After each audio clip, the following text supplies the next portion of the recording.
এই ডাবটা আনা হয়েছে। মাকে এখন ডাক্তারবাবু বলেছেন রোজই ডাব খেতে। তো মায়ের সোডিয়াম পটাশিয়াম কমে গিয়েছিলো, তো এখন একটু ঠিক আছে ওষুধ খেয়ে।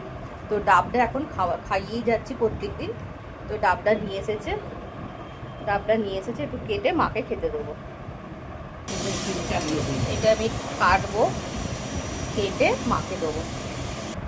কাটা হয়ে গেছে, এবার মাকে দেবো। এ নাও খাও মা, এ না। মাকে এই ডাবটা বললাম খেয়ে নিতে, খুবই দরকার। সোডিয়াম পটাশিয়াম কমে গেলে এই ডাবের জল খুব উপকারিতা আছে। খাও মা, তুমি ডাবটা খাও, খেয়ে বলো তো কেমন মিষ্টি কিনা জলটা।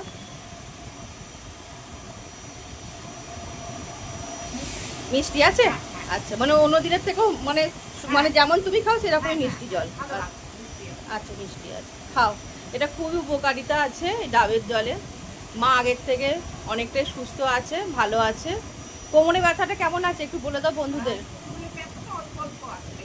অল্প আছে, আচ্ছা ঠিক আছে, তুমি খাও। সবাই খুব ভালো থাকবেন। আজকের ভিডিওটা কেমন লাগলো লাইক কমেন্ট করে জানাবেন। সবাই খুব ভালো থাকবেন, টাটা।